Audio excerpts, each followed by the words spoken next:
Hello all. So glad to see so much love for the trailer in the chat, and just generally so much love. Welcome to our launch stream. I am Kat. I am known as the Law Mistress on the internet, and I am joined by Rich. Say hi, Hello. Rich. Hello. Hello. I use she/they pronouns, and Rich uses he/him pronouns. And we are two of the core team members of Hatched Games, here to kind of chat about and launch our very exciting debut project, GAST.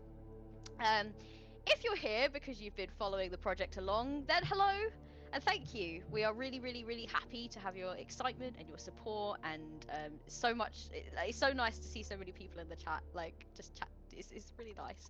Anyway, but if this is all brand new to you and you kind of stumbled across this stream and you're wondering what the heck is going on and you've no idea what GAST is, or what we're talking about, then Rich, I'm gonna pass it over to you. Please, could you explain in a nutshell? Can we do it in a nutshell? What GAST is? You got Uh, this. so, GAST essentially is a horror zine collection. Specifically, season 1 would be folk horror, using a popular or unknown SRD or system, RPG system, for each season. So, the idea is to have a collection of small solo games in one box set, or digitally, obviously, and then if we fund really well this project, then we'll go into consequential seasons, season 2 and 3, using a different system. That wasn't very well explained. that was in a nutshell ish. That was In a a nutshell. that was a walnut explanation. There was a great big walnut of an explanation there. Thank you so much, though, Rich. But yes, we're really excited. We're so happy to be talking about this finally. We've been kind of talking about it a little bit here and there on various podcasts and things and interviews. But we're going to get to do a little bit of a deep dive into it today throughout this stream. The first thing that we're going to talk about is that this is our debut. This is our season 1, and we refer to it in our kind of meetings when we talk about it as our Carta season. That is not only exciting because it means we've got potential scope for further seasons, but it also means that this season's games are going to be created using the same SRD, which is the Carta SRD. It's been a really fun system for us to work with. All our lovely writers have been chatting about it. So we thought, who better to talk about Carta than the designer? So we are joined by Kat of Peach Park Garden Games, who is the designer of the Carta system. Hello, Kat. Hi! It's another cat! This isn't going to get confusing at all. You can refer to me as backer number 10. Hey! All right, back at number 10. Hi, how you doing? I am doing great. I'm doing my best. I'm having That's a all great we can time. expect. I'm causing problems in chat. I'm doing good. That's what we love to see. I love chaotic energy in chat. Thank you so much. Thank you so much for joining us. I wanted to ask first of all, for all of our lovely viewers, some of which may never have played a Carta game or even heard of Carta, can you please see? In another nutshell, we'll see if this is going to be as big a walnut as Rich's nutshell. Explain a little bit about the Carta SRD, exactly what it is, exactly some of the core kind of elements of the Carta system for us. Yeah. Hey, chat. Ever played Betrayal? Like a House on the Hill? Like that, but an RPG. Yes. Incredible. It is loosely based on Betrayal at House on the Hill or Zombies! If you ever played that one. These are board games that have modular boards that you would shuffle and deal, so the board was different every time. And I thought, well, what if I did that with cards? to create like a map that was different for every playthrough. And then it was also loosely based on The Wretched by Chris Bissett, which had the different story prompts on different cards. And you mash those two ideas together and you get a card game. Some people write very board gamey card games. Some people write very TTRPG-y card games, but the system is meant to allow you to kind of play in the space between those two ideas. Mm-hmm. I love that about it because honestly, like I've played some Carta games, and I love the fact that it has a physical grid and that you're moving pieces like a board game. Because I am a Yeah. board game nerd. I've got a lot of board games. Okay, yeah. So and Betrayal, House right? on the Hill. Oh when my you god, said it, Betrayal? yes.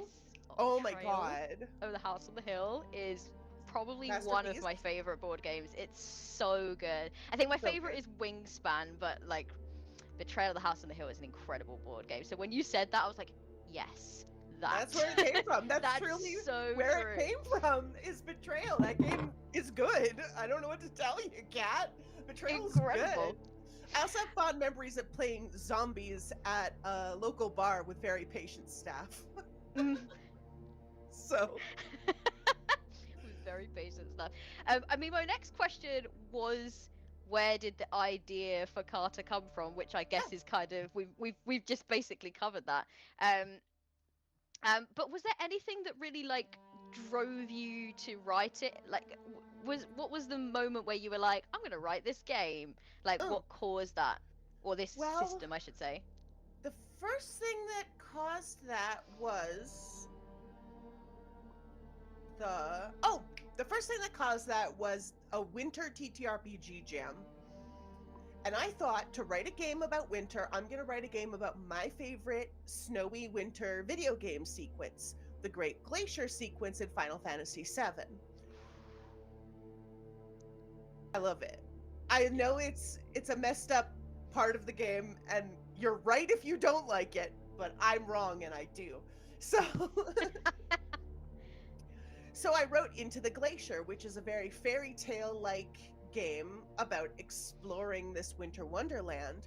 And that was when I was like, I want this to be Betrayal-like. I want it to be like a modular map and you never know what you're going to encounter on a playthrough.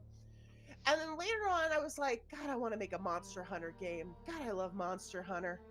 I could be playing Monster Hunter right now, but I'm not. I'm on stream. But I could be playing it. And then I realized that the game that I had made for the Final Fantasy VII reference would also make a perfect Monster Hunter game with a few tweaks. And that's where Apex Predator came from. And after I finished Apex Predator, I realized, oh, this is basically an SRD now, huh? I just need to write a reference document so other people can make games in this style, because I found it so fun to write those two games. So Carta itself came about because I had written 2 Carta games already without realizing I was going to make it a thing. I love that. But I think actually quite a few creators, I think, end up creating SRDs because they create a game and then they're like, people are like, I want to use this and hack it and do things with it and make my own game. And suddenly they're like, okay, well, I guess I'll create a system reference document for people to use so they're not constantly having to just like turn what my game is into their game.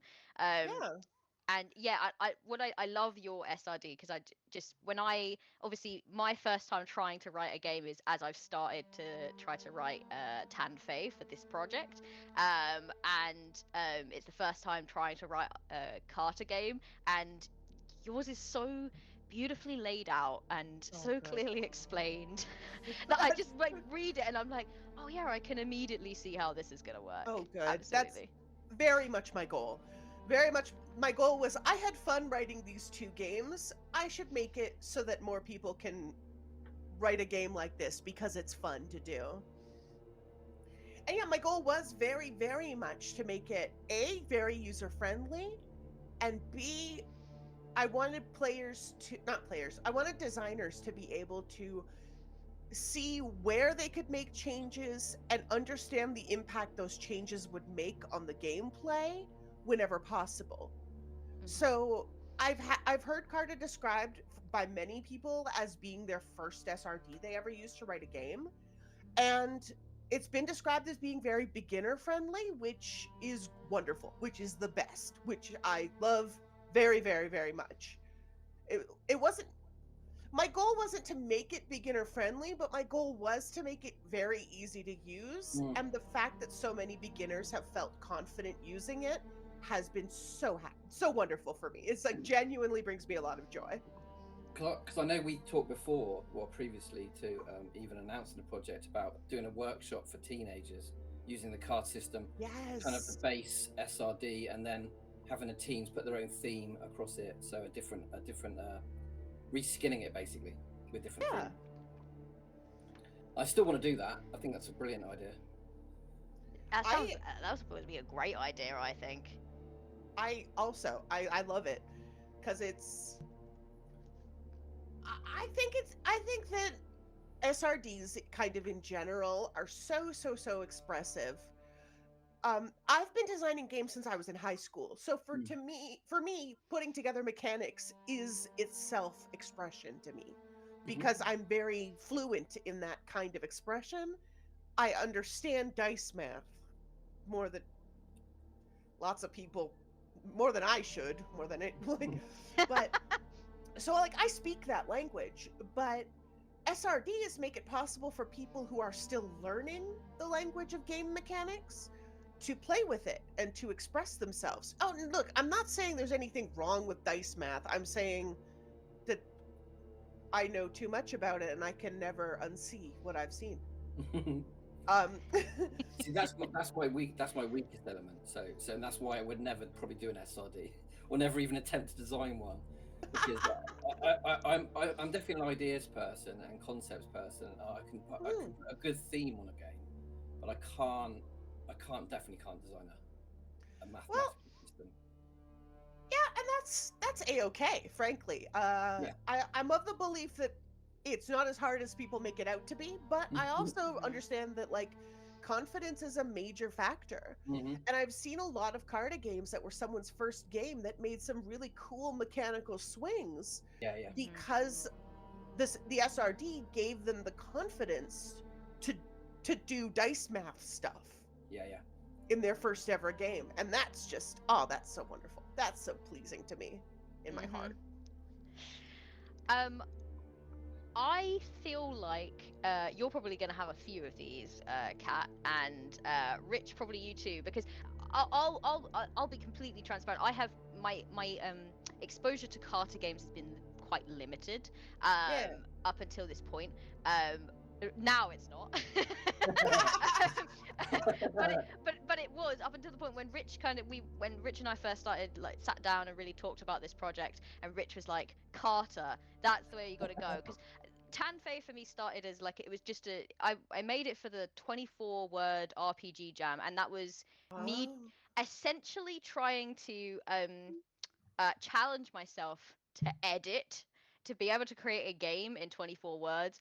Wild that I would do that to myself, because editing is one of my least favorite things. But but it was an interesting exercise, and I created this game on the flip of a coin. But I was like, I really want to expand it. I want to have prompts, but I want to have interesting mechanics, and also I don't know really how to create games with interesting mechanics. And Rich was like, Carta, this is what I'm using for mine, and gave me kind of the list of the reasons. And like I said, I then opened the SRD and really properly read through it, and was like, oh yeah, I could make this work.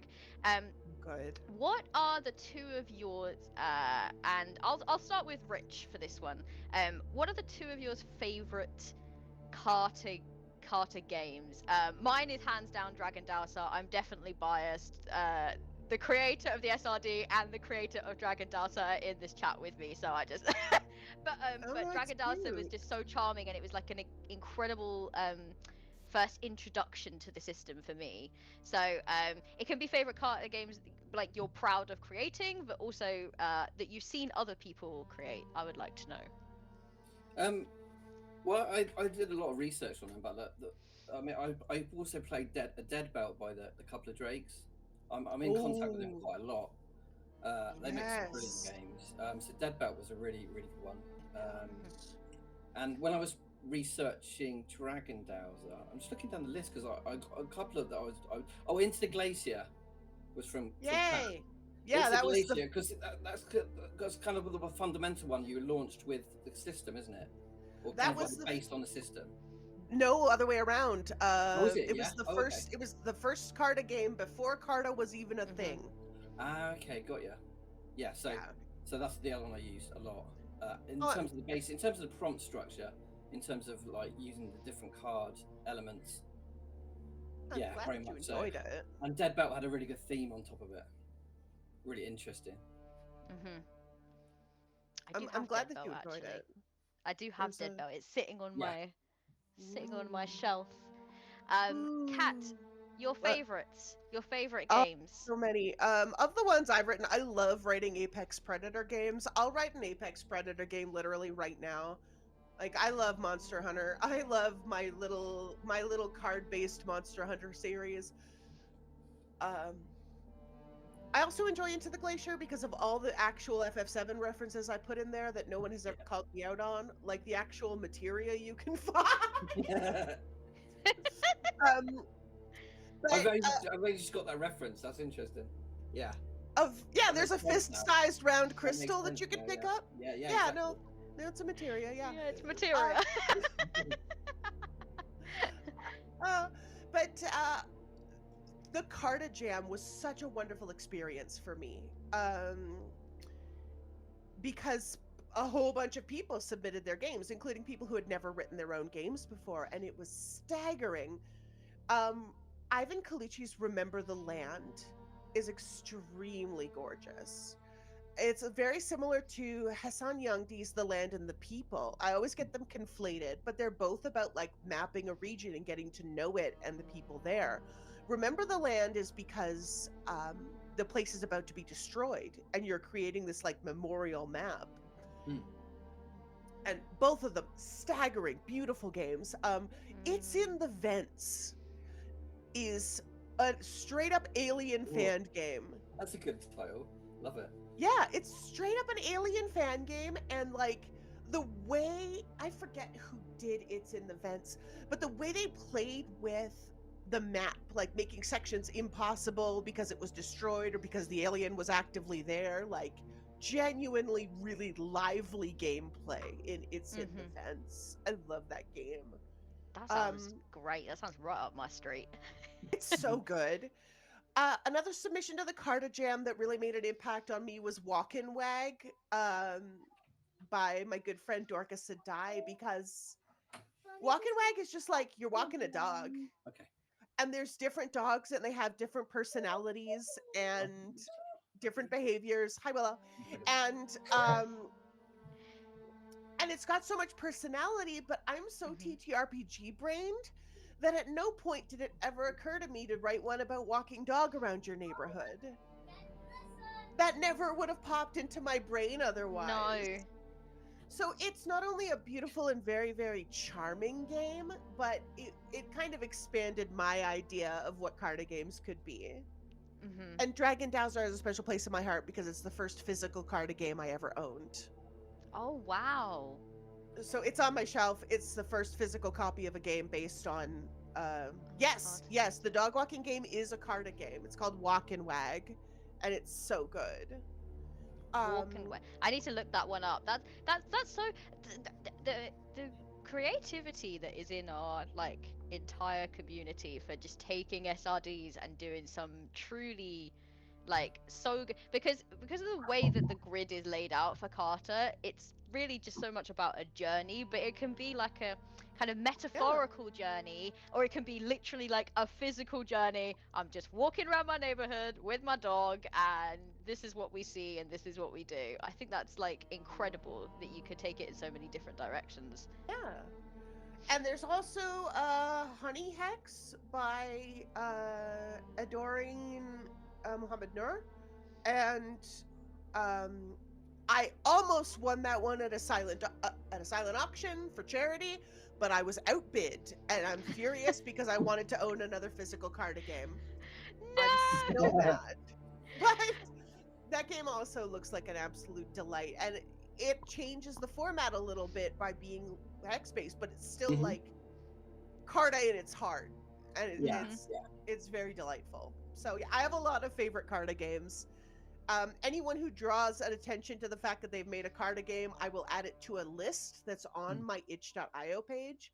So if you go to peachgardengames.itch.io and scroll down, there's a list of other people's Carta games, and every Carta game that anyone's ever told me about is on that list. So I honestly, Just I'm gonna be drop you I a have no idea. message, basically. Drop you a Yeah. message. Hey, I made a Carta game. Put it on Yeah. your list. 100%. Yeah, if you look at the replies to the Carta SRD's page on itch.io, most of them are just like, "Hey, I made a Carta game," and I'm like, "Rad, love it." Oh, yeah. That's most of the comment section. I love it.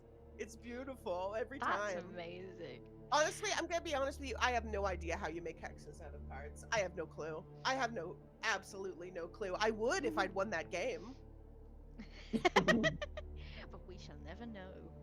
I'll know later when I buy it. But Yeah. All right.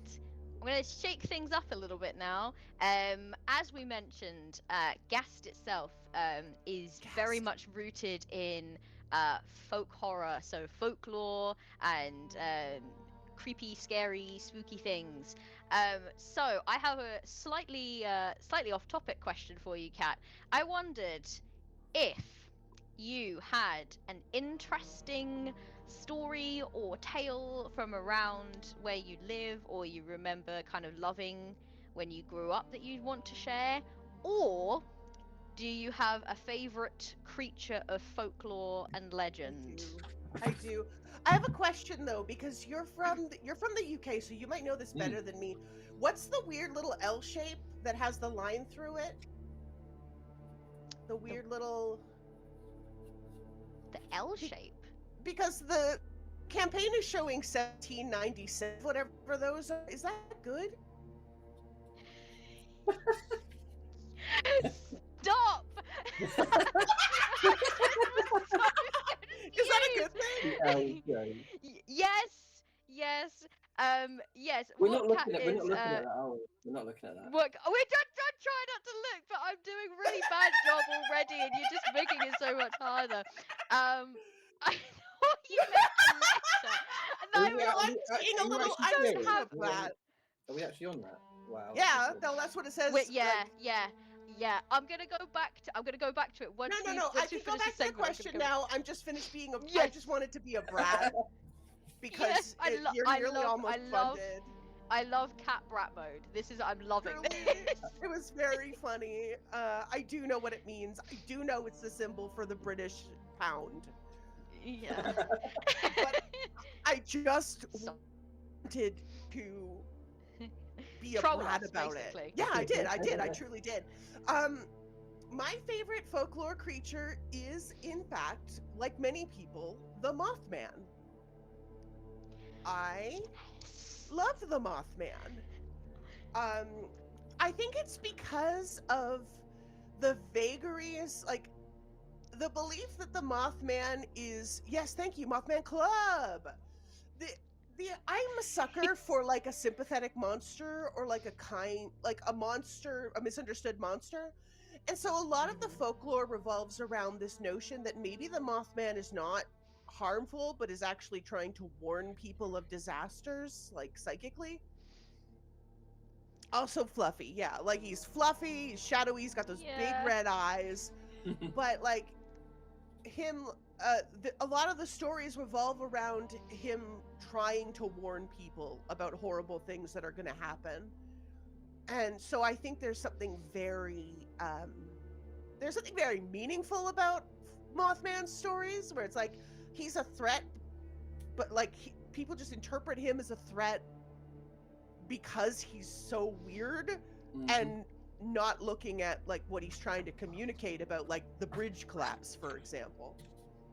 So like I'm a sucker for a sympathetic monster. And yeah, he's fluffy and he has like big red eyes and huge horrible wings and terrible. We have a Discord server for GAST actually, or for Hatched Games, and some of the emotes that we have are Mothman emotes, and they were by Ghost Candle. Definitely recommend checking them out. They make incredible emotes. But yes, Mothman, great choice. I love him. He's in Shin Megami Tensei. He's just a cute little bouncing weird guy. In SMT games, I love him. He's cute. There you go. There you go. You can let Willow know that the cat. So we haven't said about this, unless I Oh, no. downstairs and you talked about it. But yeah, so my daughter Willow is going to be doing some drawings of some of the creatures we come up with, or some of the folklore. So I'll give her some prompts downstairs, and she'll do some little drawings. And hopefully, Mothman's top of the list. So yeah, Mothman's top of the list. First. Giving her some Mothman content. Yeah, so if anyone in chat's got some really cool folklorian creatures for Willow to draw, we'll get to see them at the end, hopefully. And yes, Jen, that is the same kid that drew when we were on a stream, when Rich and I were on a stream. When Rich and I were on a stream a couple of months ago, Willow came along to show us artistic talents, and it involved animals, and their poop was what we got, and we were just showing them on stream. And it's incredible. So the poo animals. So absolutely, basically, we are going to give Willow very, very minuscule amount of prompts. Mothman is just going to be like a man that's part moth, and just see what Willow comes up with. We're not going into great detail. Please make sure she knows he has giant red eyes. Yeah, absolutely. Giant red eyes. Yes. Okay. I'm begging you for me. Can Sam describe Dirtman in the chat? So I can please describe Dirtman. Yeah. Or we'll just see what Willow comes up with. If anybody invokes the cursed name of the Fresno Nightcrawlers, that'll be wonderful for me. All right. Well, with that said, thank you so much for joining us, Kat. Oh, this has been so fun. Those of you that have checked out our page already, which it does feel like a lot of people have, I'm just looking at the page now, definitely for the first time this entire stream, and we are literally £20 off of funding. I'm not joking, we're £20 off of fully funded. We're at £1,980, which is wild. And I've been obsessively refreshing so that I can be a brat about it when it happens. I want it to happen while I'm still on stream. So definitely stay around. Okay.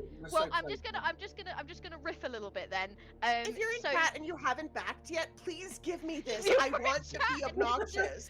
Just so that Kat can be obnoxious. So you might have seen, if you've looked down at our stretch goals, that if we reach £15,000, we are hoping to set up an itch.io game jam and choose some winners to hopefully award publishing grants to. What we would really love to do, one of the things that Rich and I really spoke about when we first came up with this idea, is that we're basically setting up Hatched Games as a publisher, and we want to use it to platform as many amazing creators as possible, using all these different SRDs that are also created by amazing creators. That's like a huge thing for us. So we want to create a game jam and choose some winners, and if we get enough money behind us, then we will be able to kind of like publish their games as well. Kat has really, really kindly agreed to help us judge some worthy winners should we get that game jam on the road. So that is absolutely like our big, huge goal that we're heading towards. All right, and let me just refresh. Okay, I'm gonna talk about. Okay, listen. When GAST was first brought to my attention, I was so excited, because it reminds me of a TTRPG take on something that I'm very nostalgic for, which is the Mysterious Package Company. They're apparently still up and running. They are a Canadian company, and what they will do is they will ship you a box of like things you would find as video game lore dumps, like newspaper clippings and weird old letters and weird art pieces and stuff. And like sometimes it goes over multiple shipments, so there's like an evolving story. Sometimes it's just one shipment where it's like, oh, you got this weird statue of the king in yellow. That's probably not foreboding. I have a USB key full of audio sounds of something horrible happening on a ship, and that came with a talisman which has since broken. I'm in danger, and a statue of Cthulhu. And like it went over several, like, the story of this ship. It was so cool. And so GAST was just like, oh, I'm getting a box of horror themed things with an underlying lore. Yes, that's mysterious package as heck. And so, like, just getting a little box of horror themed treats is why you should back for the deluxe, and you should do it right now so that there, thank you, okay, there, it's happening. Yay! You could be a brat about it. You could be a brat about it. Go. Yeah. Half an hour. You were so nervous. Half an hour it funded. I know. Yes. I feel like Kat has been waiting. One of the first things I said when we were setting up was like, I'm really nervous, and Kat's been waiting to be like, for goodness sake, Kat, stop being so nervous. Well, what I was meaning to say was like, don't worry, I'm here. Like, if you're worried about like being on air and being streamery, like, leave that to me and do what you got to do. Yeah. But then Kat was like, wouldn't it be, no, it was Rich who was like, wouldn't it be funny if we were a little bit late getting started and it was already funded? And I was like, well, now I need to find out how fast it funds. And I was, oh, I'm so happy. I'm so happy I get to be a brat about this. Yeah. You did get to be a brat. I'm so happy that this has happened while you're on the stream. Yes. GAST is happening, everybody. GAST is happening, everybody. GAST season 1 is happening. Wait. I said I was going to do the thing. Yeah, Hang on, is it going to work? I said I was going to do the thing. Yay! We're funded! We're funded! GAST Balloons, season confetti. 1. All right, that feels like the perfect time for us to go to a break. Chat, as Rich has mentioned, please think about your favorite mythical and magical creatures, ones that are hopefully slightly child-friendly to draw. We are. No. Or not. No, Rich no, says no. Whatever you like. She loves horror. She loves horror. While we are gone, Willow is probably going to get to work on drawing some of these amazing things. We will literally only be 5 or 10 minutes, just going to grab a quick drink and see the lovely Kat off. Thank you so much for joining us, Kat McDonald, So creator fun. of Carta SRD. I'm This gonna project get wouldn't be treats. happening without you. I'm gonna get treats. I'm so excited. I'm gonna get a box of horror-themed treats, and I'm gonna expand You the absolutely card games are. I physically own. Yeah. So excited. Over the moon. This has been a blast. I just punched my mic. I was so excited. Enjoy the rest of the stream. Have a great time. I put it in chat, but get funded, suckers. All right, and as we go through, any questions that you have as well, feel free to pop them in the chat. I will do my best to find them on top of all the other producery bits that I'm doing. We're gonna head off now. Thank you so much for joining us. We will be back literally 5 or 10 minutes time. See you momentarily, guys.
We're back. Hey, We have hey, hey. arrived. We're back. Thank you so much for all your support here in the chat. It's been like really like heartwarming and phenomenal. We're getting messages, slightly overwhelmed, but in the best way.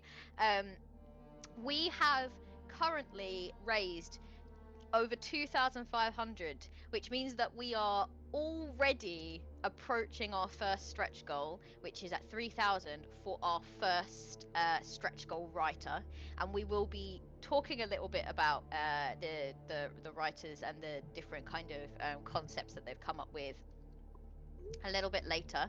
But what Rich and I thought that we would do, I've seen so many people get funded nerds. You sound like, thanks George, you sound like Kat earlier was like, get funded suckers.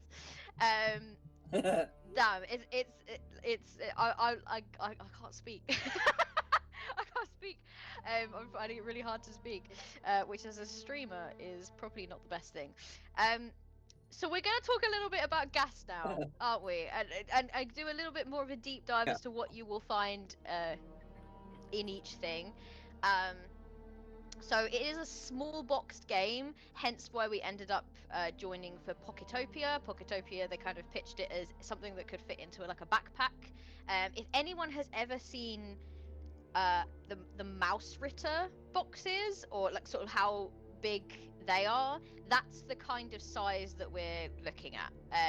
So something that you could kind of just fit into your rucksack, as it were, or your backpack if you're American. Did they say rucksack in America? I don't think they do. I think they say backpack. Americans. Drop some knowledge. Drop some knowledge, Americans. Let's have a little start. So GAST is a small box game. It comes in 2 editions. We have the standard edition and the deluxe edition.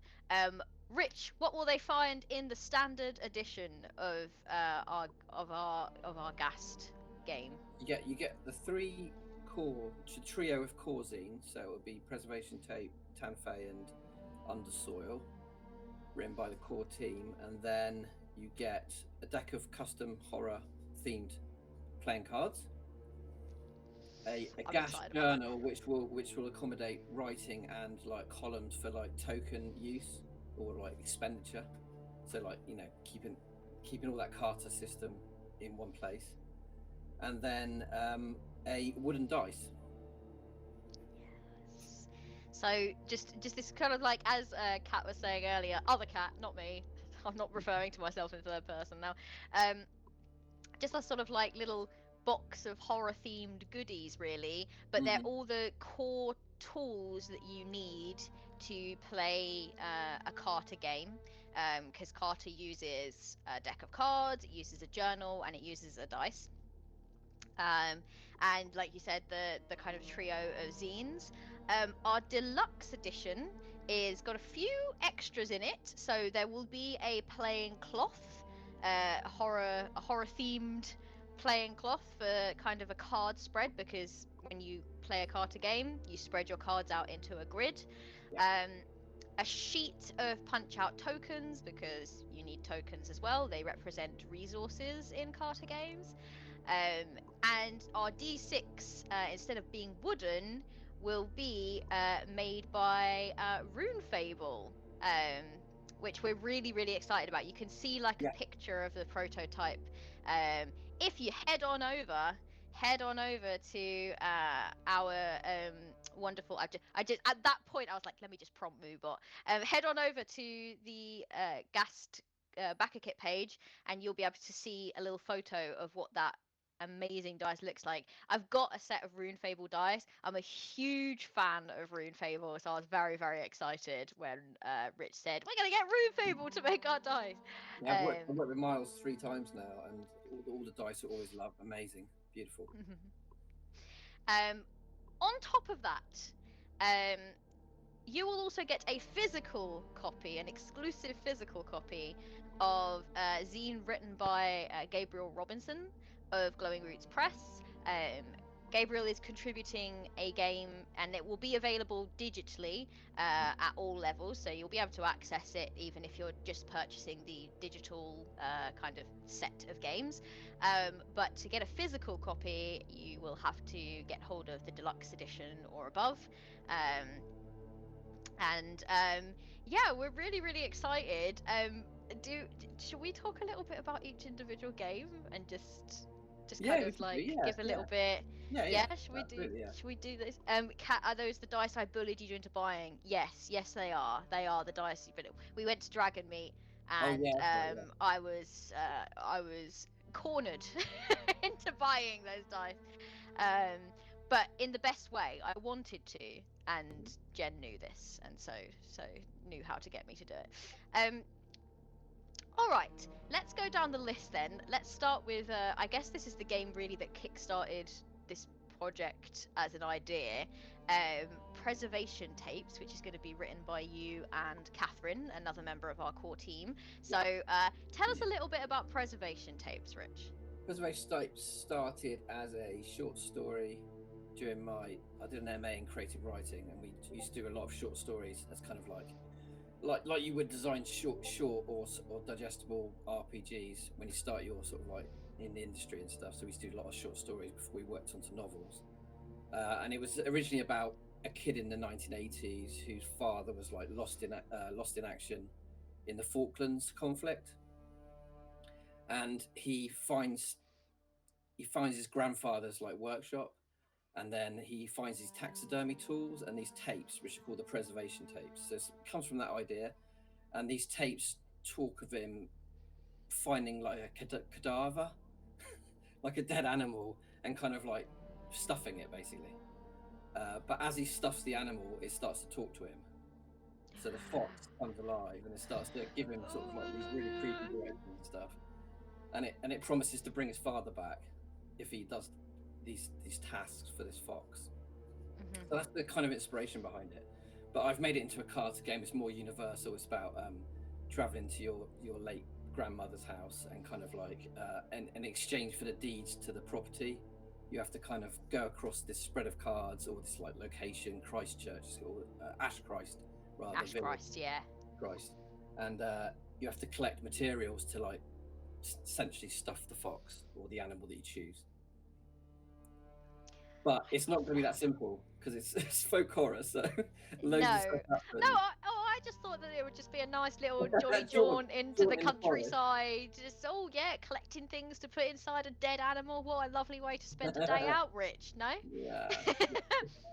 I love that idea, and the I will actually just show you now, guys, the cover that we have. This is the mock-up cover. So our amazing artist Josh has done an incredible job with creating the kind of original GAST symbol, and then has reworked them into kind of symbols that pertain to individual games. And so this is the one for Preservation Tapes. You can see it a little bit bigger.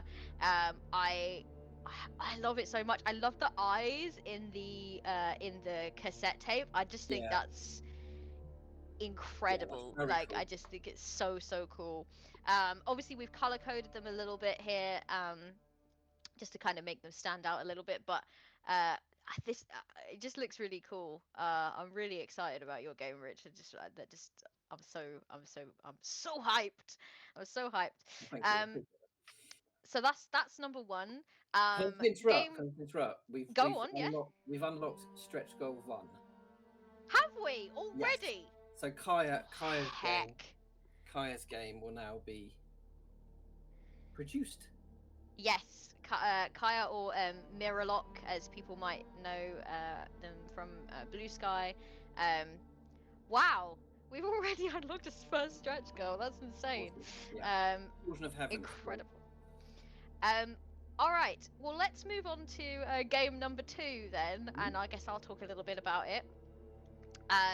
So this is Tanfei. So when we first spoke about creating GAST, it was because I was sort of pitching this game to you as you were thinking of starting up Hatched Games as a publishing company, and I was just pitching it as like I would love to get my game published under your publishing company. And then through an immense conversation about our shared love of horror, it just ended up becoming this project that we're now working on together. Yeah. But Tanfei, I think it started off as a completely different project.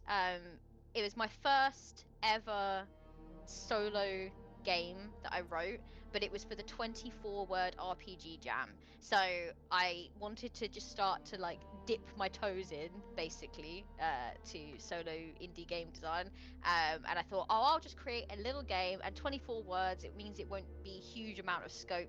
It did mean an immense amount of editing, which I hated. Something to answer that was that equally as hard as doing a slightly bigger So game? hard. Yeah, So hard, because I had to explain essentially it didn't include safety and things like that, but for the core rules of the game and the core kind of lore and everything like that, you had to get your game's concept across in 24 words.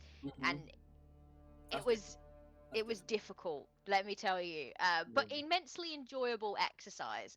And I was trying to think of a concept for this game. I knew I wanted it to be based on coin flipping, because I just thought that's a really easy concept to kind of put across.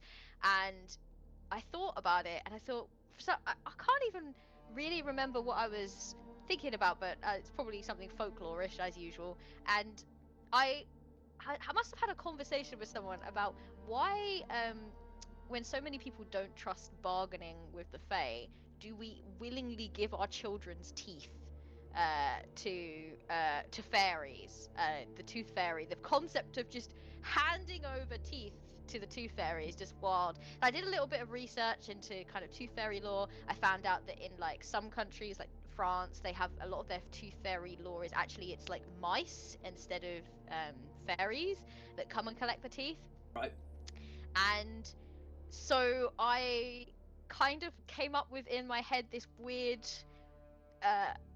I'm obsessed with hags. So hag-like rodent creature that essentially bargains for your teeth. And Tanfei comes from essentially it means tooth tax, which is what various countries call the act of like giving teeth and receiving money in return.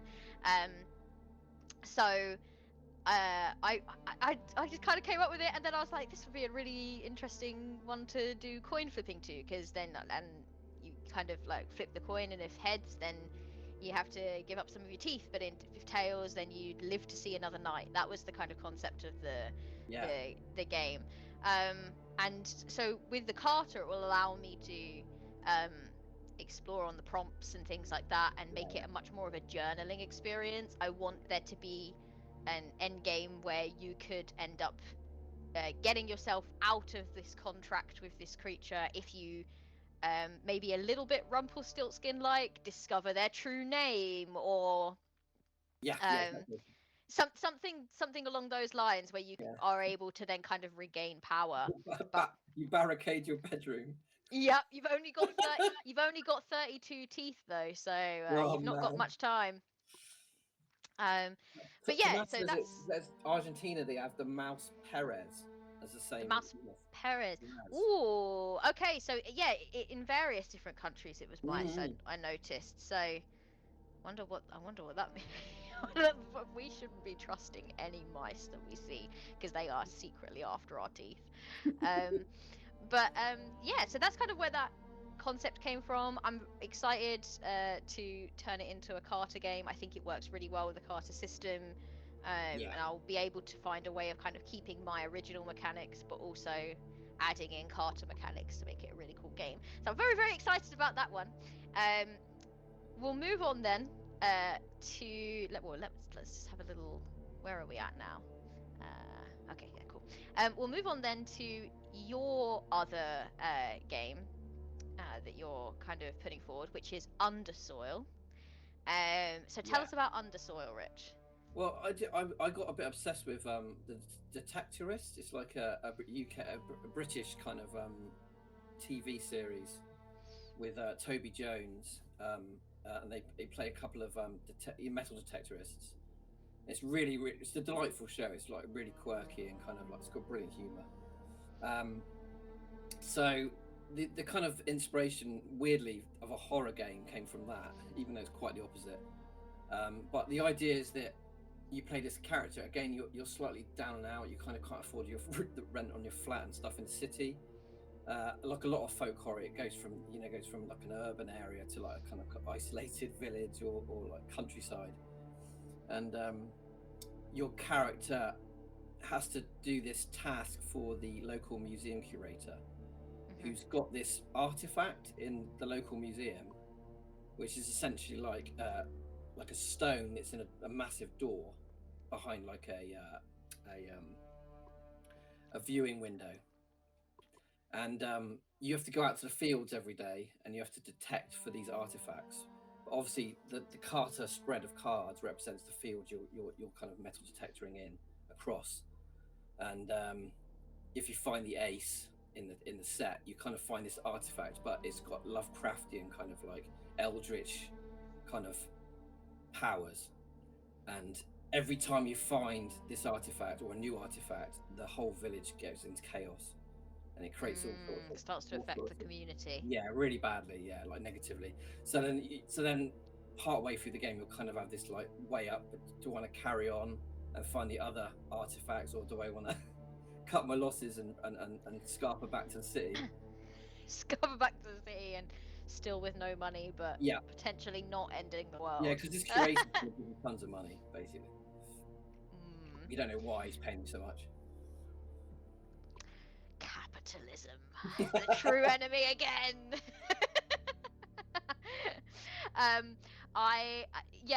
That's a really cool concept. When you said about metal detectors, I think as well what I really loved about when we've talked about these games, and also talked about some of the games in terms of. Oh, hold on. I've got it. You got it. Let's have a look. Is this Mothman? They're up here. Oh my goodness. And there's 2 lizards and look at the sea. We're showing it down there. Oh, what's The that? sea. What's this down on top of the water? That's incredible. What's the little? Is that Moth Baby? Mothman, Moth Child? Yes, Moth Child. Mothman, Mothman and Moth Child. Oh my god, I'm gonna like pass out. This is so cute. I love it, and I really enjoy. Yeah, I did show it. Right, I'm really enjoying the red eyes. I'll bring you Yep, next you're one gonna in get a your next assignment. You're gonna get your next assignment soon. I'm going to show you in a minute. I'm going to get you a description. Oh, can you do Dirt Man? Well, we don't know the descriptions. Can you try and make something up for Dirt Man? Could be a. Okay. Yeah, go. Dirt Man. I'm basically we'll on my see own with Willow at the moment. So it's okay. It's okay. Willow's getting involved in the best possible way and providing potentially our next art. Like if we can raise enough money, we can pay Willow to be our next artist. So, 100%. Might be to throw some right. illustrations in the boxes. I guess what that just leads us to kind of nicely is we have one more game that is going to be included. It is going to be from Gabriel Robinson, and that's going to be in the deluxe box, as I mentioned. Yeah. But just a little, you'll be able to find this information on the actual GAST page anyway, but just a little preview into it. Your wicked aunt sent you alone into the wild to fetch herbs and berries. She warned you to stay away from the bog and the things that lurk there, but you didn't listen. Now you must hope that the bog will protect you as you flee her cruel punishments. But what dark secrets will it reveal along your path? Isn't that such an epic idea for a game? Like, I'm like, oh yes, generational horror. Yeah. Family horror, but also like but yeah, it's quite different, but it's also got like that kind of like fairy tale esque quality to it, which I really really love. I'm very very excited about that one, and that will be the physical zine for that will be included in the deluxe box. Remember, so yeah, incredible games. I think incredible games on concept and very varied, which I'm really enjoying. Yeah, it's nice. To kind of let you know, because we also have we have reached our first stretch goal, which is for our first guest writer, that is Kaya. So we have 3 stretch writer goals. Kaya's is going to be called Children of Heaven, and is loosely based on folklore kind of circulated by homeless children in Miami during the 90s. This is a real thing. When we spoke to Kaya about this, sent like an article into us to show us, and it like is actually such a cool concept and such a cool way of looking at folk horror, because I think when you think of folk horror you often think of like rural countryside, isolated, lonely, but this is a very different take on folk horror, which I found absolutely. It's got like, lots of issues of lots of explorations of faith and things. Is quite interesting. Yeah. More to the point. We also have guest writer number 2, which is going to be Thomas. His game, A Foul Errand, is going to be themed around archaeological research conducted in a mine, and will feature a roguelike mechanic, which is very interesting to me. And our third guest writer, this will be at 9,000 if we get that far, will be Finley. Finley is going to join our team. His game Red Skies is inspired by, and I'm hoping that we have a few people in the chat that might be a fan of this, the video game Dredge. So if you've ever played Dredge, you're piloting, you're in charge of a little boat, steering a little boat around the sea, and fishing basically is what you're doing, but some of the things that you fish up are quite unusual, and also strange things happen after dark and in certain weather conditions. So very much inspired by that. It's such a good game. If you've never played Dredge, please play Dredge. It's so good.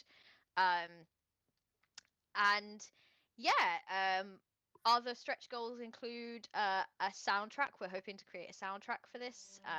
Jolene Core, incredible composer, has done some stuff for, if you've ever heard of High Rollers, the D&D actual play, has created the theme songs for that, and wants to create some ambient tracks for us. So would be wonderful to be able to get Jolene on board. And then we already spoke about our GAST grants that we're hoping to do at 15k, but we'll see how we get. We're technically, Rich, already a fifth of the way there, which is just absolutely wild to me. I did see a question in the chat coming from Lilith in the Wilds. What do we know about other / future seasons? And I'm going to pass that over to Rich. Rich, what do we want to know / tell about future seasons? Well, a lot of it was dependent on the funding for this, but it seems to be going very well. I mean, we've already funded it, within half an hour, so it's looking really optimistic in terms of like future seasons. But obviously, the intention is to take 1 or 2. So if we do a season next year, it would be from a very established SRD, system reference document, using that, but also maybe slightly obscure one that isn't quite as well known within the industry, and then maybe do 2 seasons next year if we can, based on each system. It'd have the same amount of zines in it, so it'd have like 3 core zines in each season, and we'd add stretch goals for the crowdfunding as we've done with this one, and hopefully we'll have another 3 writers then involved, and possibly a 4th with the deluxe version, and then the eventual aim is to even move out of just solo experiences and maybe do like a multiplayer game RPG, and potentially definitely out of the folk horror subgenre. Mm. So we're very much sort of like intending to do gothic horror next year if it goes ahead. We've already got some We're really pretty good set on that, aren't we? We would love We've to really got some really explore good gothic ideas horror. for the concept Yeah. for the games. So that'll be, you know, like vampires and werewolves and all this thing. Classic monsters. Yeah, ghosties. Nosferatu. Yes. Yes. So that's the kind of intention, yeah, to branch out both in genre and in the type of experience. And honestly, as well, because we're kind of setting up as a publishing initiative, like for me, one of the things I'm really excited about is potentially in the future, I would love us to be in a position where we could potentially open up like pitches from people who want to pitch amazing. Their games and be able to kind of like publish them under Hatch Games, but people that may not be able to easily physically distribute or whatever, we can kind of like take care of that stuff.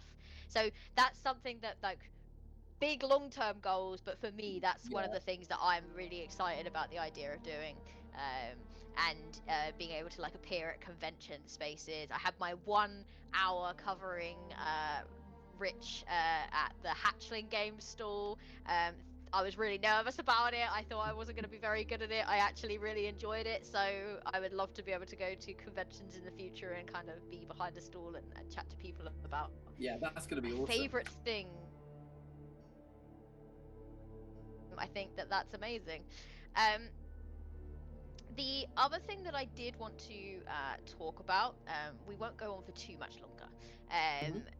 But the one thing I did want to talk about is we are collabing. So we're part of the Pocketopia event, and one of the things that Pocketopia allows us to do is to do cross collab with a kind of another creator. And if you back both projects, you are able to get a sort of extra, a little extra something for backing both projects. We are collabing with Chris Bissett, who is doing an incredible solo game. It is also horror, dark academia, dark fantasy. It's called Blood in the Margins. Do you want to chat about it, Rich, or what you've kind of like with Chris about it? Yeah, it just seemed to everyone on the Pocketopia event was trying to find a collaborator basically, and Backerkit were very keen for people to combine their projects, and we were originally working with someone else, but they completely shifted their kind of theme of their projects. They went from like horror to very cute kind of like dog detectives, and I love Critical Kit and Tim, but it didn't really fit anymore. And then literally the day after Tim decided to do that, Chris came and announced his project, and I was like, oh, that just seems like fate. The universe has intervened. And I've never met Chris. I know he's in the UK and he's a UK designer and publisher, but Kat had obviously met him before. I think at Dragon Meet, you said. Oh, briefly. We're not met to really chat. No. But yeah, he was well up for it straight away. Like, he didn't hesitate, and I thought, and our projects are completely aligned, really. And it's just been really nice to get to know him and find out about his projects. And obviously, I love his SRD anyway. And I've seen it played a lot of times on stream, and there's a bunch of games that use it. So yeah, it's just been great. The project itself looks incredible. It is, like I said, it's called Blood in the Margins. It uses the SRD you were talking about, Wretched and Alone system, which is one of my personal favorites. I've played a lot of those games on stream, and often I do send, because it uses like a Jenga tower, a tumbling block tower, and I often do send them tumbling. But it's a really, really cool system, and I'm very excited about the game itself. Chris's work, I've ordered a few things from Chris in the past, and I've really enjoyed everything that Chris does. So great horror contributor and a really cool collaborator as well. So look out as well in the future. I'm probably gonna get to maybe play this game on stream, which I'm very, very excited about. Because it's an incredible looking game, and I know as well that if you back within the first 48 hours for this game, Chris has written a short story that goes alongside the game, and you will get a physical signed edition of that short story. It's called The Interview, and it looks really, really cool. So check out Blood in the Margins as well, because you will get from us and from Chris book plates. We've decided to kind of collaborate, and you'll be able to find on our Backerkit page. We kind of got some pictures of them up so you can see what they look like. But a GAST book plate and a Blood in the Margins book plate, and yeah, it will be a fun little extra, I think. Yeah. I hope that I'm just blown away. Really, I was finding it really difficult to talk right now. Yeah. Every time I start, also like my stutter is coming back so madly. if you back GAST in the first 4 years, you get like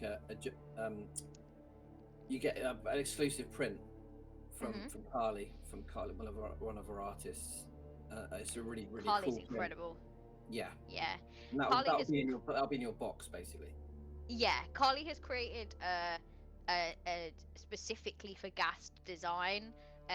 It contains, and you can see if you can spot them, some little Easter eggs for the three core games within it. But it's got kind of something that we're hoping to, and we really would love to. Like we have, as we said, we have Josh, Art of Arklin, who is our incredible in-house artist. But we want to like be able to spotlight other artists, and as much as we want to spotlight other writers and other game designers, that's a really, really big thing of ours. So Carly's work, I love Carly's work so much, and it's just an absolutely gorgeous piece. So one definitely that will be really cool to receive as a print.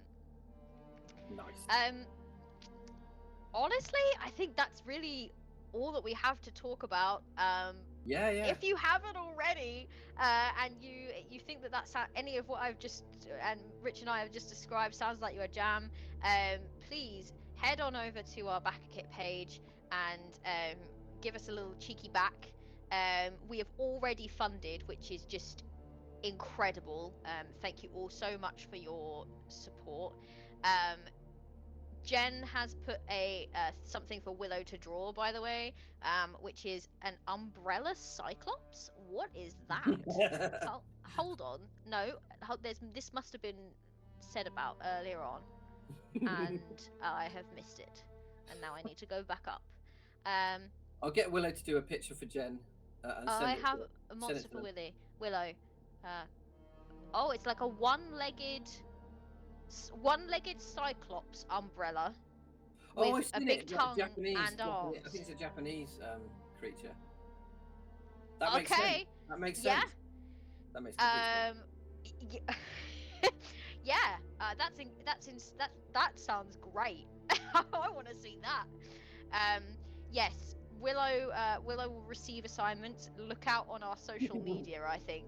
Rich, if you get some pictures, if you take some pictures of what I'll just shout down to her, see if she's done Dirt Man. Willow, have you done Dirt Man yet? Wait, what did she? It's very tricky to do. Is it tricky? That's fine. That's fine. That's fine. Have you done Dirt Man yet? We'll put them on Blue Sky. We'll pop them up on Blue Sky, yeah. Thank you so much for joining us. Thank you for kind of taking some time to talk about GAST with us. Distracted by the TV. Wait, no. Oh, there you are. Hello. Look at it. All right, show me then. Is this Dirt Man? Oh wow. Come on down here. Yeah. I love it. Baby and crabs and some plants. Yeah. They're very nice. I love it. Got a little bit of a sea theme going on, haven't we? Wait, do you want to let me do another one? Well, we're going to stream now, my love. Oh. We're gonna go off stream, but So we can say goodbye we've to got everyone. one more for you to do that we'll post a picture of later. Yeah, we're going to post a picture like we did online the other day. Okay. Are you going to Yeah. say goodbye? What? Yeah. Tomorrow? Yeah. Oh. I can play with you now. Yay. Right. Bye, bye, Willow. It's Bye, an everyone. incredible chat is very impressed by the Dirt Man. Chat Oh, loves cool. the Dirt Man. All right, everyone, we're gonna head off out now. Thank you so much for joining us. Thank you so much for your backing support. Thank you so much for everything. It's been an absolute blast to chat about GAST. Please head on over to the page, spread the word. We are very excited, and we will probably have some more content and updates for you very soon, because we have already funded and made our first stretch goals. So we need to now react to that offline. So thank you so much. We'll see you soon, I would think. Cheerio.